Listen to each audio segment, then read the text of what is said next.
C'est pas l'histoire d'une petite bonne femme aveuglée et qui perd confiance.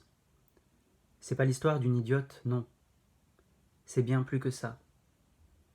Car pourquoi elle perd confiance? Tu as raison de dire que tu as été rejeté. C'est une vaste entreprise de rejet. Sociale, pensée, voulue, organisée. Et admis par tout le monde. Toute cette histoire, c'est ça. Et jusqu'à la fin. Y compris avec ce qu'il m'a fait à moi. C'est quelque chose qu'il t'a fait à toi aussi avant tout. C'est la continuation de ce rejet. Pour humilier quelqu'un, le mieux c'est de lui faire honte, tu le sais. Et qu'est-ce qui pouvait te rendre plus honteuse que ça? Que de devenir, en plus de tout le reste, alors même que tu pensais être sortie du tunnel, la mère d'une fille à qui son père fait ça. Tu as été rejetée en raison de ton identité, maman. Pas en raison de l'être humain que tu étais, pas de qui tu étais, toi, pas de la personne que tu étais. Et ce rejet allait jusqu'à faire ça à ta fille. Ça a été jusque-là. Ça a été loin.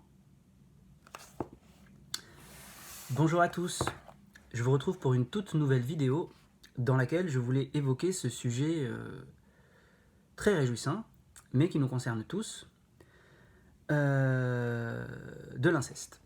Et pour introduire, j'ai voulu commencer avec ce texte, donc un livre de Christine Angot qui s'appelle Un amour impossible, 2016, que je vous invite vraiment à lire parce que c'est vraiment une claque littéraire, dans lequel on a une narratrice qui met en place des éléments progressivement au fil du récit pour nous faire comprendre qu'en fait elle a traversé l'inceste au sens de passage à l'acte, on dirait plutôt en psychanalyse, et je vais volontairement pas poser de définition introductive d'inceste, parce que la définition à mon avis n'est pas si simple. Et on est ici à la fin du livre, je vous le spoil un peu, mais quand même pas totalement, dans lequel on a un dialogue entre la narratrice et sa mère, dans lequel la narratrice, qui a pourtant utilisé tout le récit pour nous expliquer la singularité de son expérience, c'est-à-dire en fait cet inceste traversé, vient expliquer à sa mère, et donc nous explique à nous aussi lecteurs, en nous mettant un peu comme témoins de ce dialogue, qu'en fait, cet inceste qu'elle a traversé, et qui fait donc la singularité de son histoire, en fait, c'est une histoire sociale. C'est-à-dire qu'en fait, ça concerne l'organisation de la société. Alors, la thèse est... elle développe la thèse là, dans ce long dialogue de manière un peu plus dense que ça. Je vais en parler. Et c'est là qu'on se prend une claque. Et c'est là que moi, quand j'avais lu ce livre en 2016, ça m'avait interrogé. Alors, ce livre... je l'ai assez vite mis en lien avec une émission que j'avais écoutée sur France Culture en 2019, une émission de réplique, donc animée par Alain Finkielkraut, sur la question de la place du père, dans laquelle Alain Finkielkraut avait invité deux psychanalystes, dont Jean-Pierre Winter, qui est un psychanalyste assez connu, qu'on voit souvent dans les médias, et émission dans laquelle, à un moment donné, Jean-Pierre Winter explique, la question c'est la place du père, et à un moment donné on en vient à la question de l'inceste, et Jean-Pierre Winter explique qu'il avait été invité à une émission, je crois que c'était une émission de radio, je sais plus, où on lui proposait de venir parler de la question de l'inceste, et notamment de l'idée d'inscrire l'interdit de l'inceste dans la loi. Et Jean-Pierre Winter dit à Alain Finkielkraut qu'il a refusé d'aller à cette émission parce que pour lui, d'abord, d'une part, ce serait pour lui contre-productif, c'est pas le terme qu'il utilise, mais en gros, ce serait pas utile d'aller mettre l'interdit de l'inceste dans la loi, que ça servirait à rien. Et d'autre part, il rajoute cette phrase quand même très ambivalente, il dit l'inceste, ça ne se discute pas. Il dit qu'il n'a pas envie d'aller en discuter parce que l'inceste, ça ne se discute pas. Et je me souviens d'avoir entendu cette phrase et d'avoir bondi sur ma chaise, c'est-à-dire en me disant, j'avais déjà lu ce livre à l'époque, et de me dire, mais en fait... sa phrase, elle est complètement ambivalente, parce que effectivement, d'un côté, je comprends ce qu'il veut dire. Il veut dire c'est un interdit, il y a un interdit de passage à l'acte qui n'a pas besoin d'être inscrit dans la loi, et là je partage son avis, je vais essayer d'expliquer pourquoi, notamment à travers ce roman. Mais en même temps, ça ne se discute pas, j'ai envie de dire, bah là non, il y a quelque chose de, pour moi, plutôt de dangereux, c'est-à-dire que j'ai plutôt envie de dire l'inverse, au contraire, discutons-en un maximum, parlons-en et allons sur un divan d'analyste pour analyser nos propres fantasmes et désirs inconscients, incestueux. Parce qu'il y a quand même un problème dans cette émission donc sur la place du père avec Alain Finkielkraut et donc Jean-Pierre Winter, c'est qu'en fait, à aucun moment, donc il invite 2 psychanalystes qui parlent de droit, qui parlent de société, qui parlent de politique, qui parlent de questions extrêmement passionnantes, que je trouve tout à fait passionnantes, mais qui à aucun moment ne parlent vraiment de psychanalyse. Parce que tout simplement, ils ne prononcent pas le mot d'inconscient. Et à aucun moment, ils ne viennent expliquer que l'inceste, c'est quelque chose qui nous regarde tous, d'abord à travers l'inconscient. Alors, première chose, sur la question de la loi, je suis d'accord avec Jean-Pierre Winter, ça sert à rien de l'inscrire dans la loi. Pourquoi ? Tout simplement parce que moi, c'est un des trucs que j'ai découvert dans ce livre, que ce livre m'a mis sous les yeux, mais que je pressentais, c'est que, en fait, la loi, ça se... Comment dire ? Dans ce livre, Christine Angot nous explique qu'en fait, son père a utilisé une loi sur la filiation pour dire « ma fille n'est pas ma fille ». Donc en fait, il refuse de la reconnaître. Donc en fait, si on se met à la place du père, c'est d'une extrême perversité, hein, mais si on se met à la place et dans la logique du père, qui est, selon Christine Angot, une logique de puissant, on pourrait dire, c'est-à-dire de gens qui sont en haut de l'échelle sociale, eh bien en fait, c'est pas sa fille. Donc en fait, il peut faire ce qu'il veut, c'est un peu open bar, si vous voulez, c'est-à-dire que il fait ce qu'il veut parce que c'est pas sa fille en fait. Il n'a pas reconnu stricto sensu. Donc en fait, il a utilisé la loi sur la filiation en fait pour faire échec à une autre loi qui est en fait l'interdit du viol, tout simplement. Sans même aller parler d'interdit de l'inceste, on va juste parler d'interdit du viol. Hein. Voilà, tout simplement.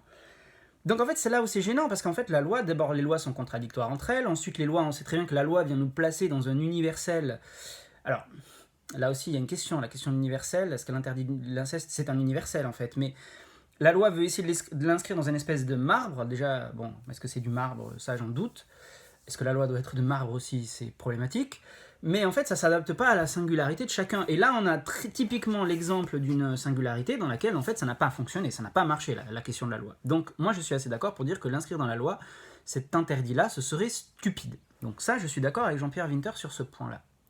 Par contre, et là où je suis gêné, c'est que Jean-Pierre Winter ne parle pas lui, de ses propres désirs et fantasmes incestueux, et en tant que psychanalyste qui est passé sur un divan pour parler de son inconscient, pour parler de sa psyché, il me semble que quand même la première chose qu'il doit dire, c'est que c'est quelque chose qui le regarde lui aussi, et que je suppose, en tout cas ça me paraît une évidence, et que ça nous regarde tous, c'est-à-dire qu'en fait, au contraire, il faut en parler. Et c'est là où je vais essayer de rajouter un peu de singularité dans ce que je raconte sur ce sujet, c'est que moi, ce que j'ai expérimenté en allant m'allonger sur un divan de psychanalyste, c'est que l'inceste, il est partout. Enfin, l'inceste est partout dans mes rêves. C'est-à-dire que, alors, des fois, ça va se loger dans un menu détail, comme c'est absolument extraordinaire dans les rêves. C'est-à-dire que des fois, il suffit d'une suggestion de détails qui va révéler finalement, en fait, en sens inverse, toute la puissance du désir refoulé. Et des fois, ça va être carrément, quand le surmoi est un petit peu plus relâché, peut-être, mais ce qui est finalement peut-être pas plus mal, des fois ça va être carrément, dans mon rêve, je fornique avec quelqu'un de ma famille, quoi. Bon, il est bien évident que des rêves comme ça, quand on les fait, on n'est pas très à l'aise au réveil, c'est-à-dire qu'on se dit, qu'est-ce que je fais avec ce truc, quoi.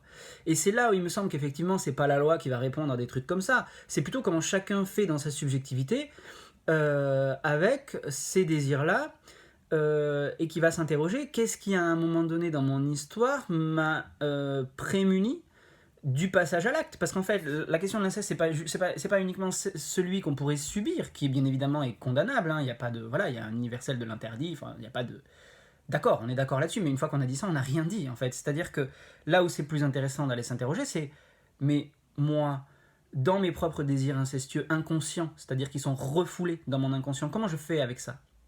Alors, une des choses peut-être à relever, c'est que, justement, mais ça c'est un avis personnel, il me semble, enfin moi j'ai expérimenté, je le vois comme ça, hein, c'est comme ça que je l'ai expérimenté dans mon analyse, c'est que c'est justement, moi à un moment donné, je pense que ce qui m'a prémuni, c'est le refoulement, justement. C'est-à-dire que c'est ce truc extraordinaire qui est le refoulement, qui fait qu'à un moment donné, le psychisme, la structure psychique, décide ou dit que ce truc-là, qui est ingérable pour un enfant de 2 ans, de 3 ans, de 4 ans, que sais-je, ou en pleine Oedipe, en fait, parce qu'en fait c'est lié à l'Oedipe, en fait l'inceste, et ben ce truc-là c'est ingérable, donc on fout dans une petite case, on refoule. Alors moi le refoulement pour le coup, je trouve ça quand même assez chouette en fait, parce que justement je pense que ça protège contre ce désir-là extrêmement puissant qui anime chaque être humain de passage à l'acte.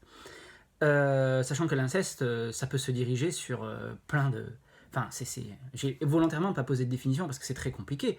Il y a l'inceste passage à l'acte, mais déjà avec qui?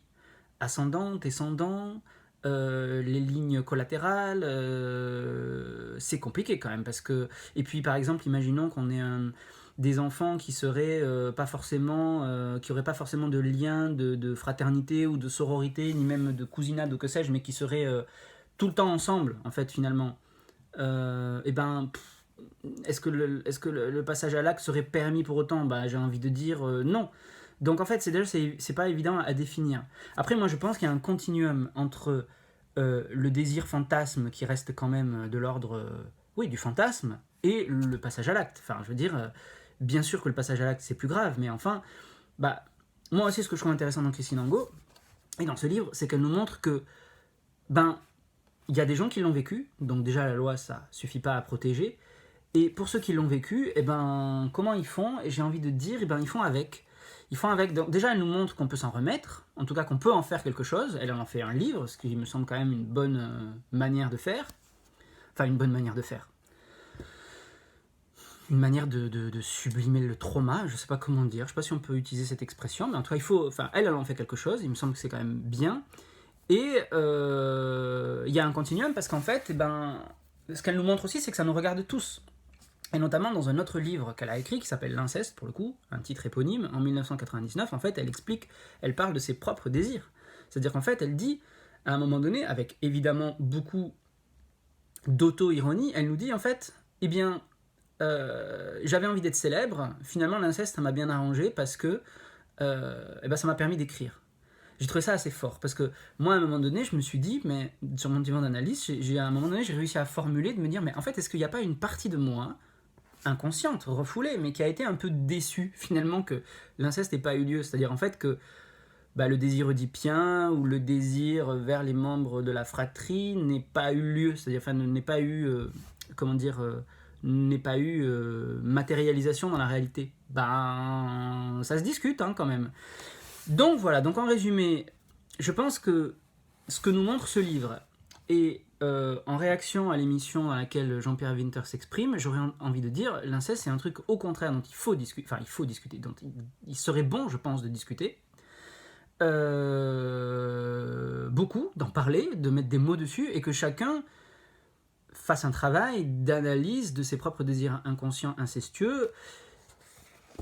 Voilà, alors après, peut-être que chez certains ils sont plus refoulés que d'autres. Moi je trouve que c'est pas si mal quand ils s'expriment dans un rêve les désirs incestueux, parce que je me dis finalement, ben, l'inconscient a essayé de trouver un compromis. Donc finalement, bah, ça se matérialise dans un rêve. Ça veut dire que l'inconscient vient dire, ben là il y a un truc qui existe en toi, voilà, qui est le fruit d'un compromis entre ton ça et ton surmoi.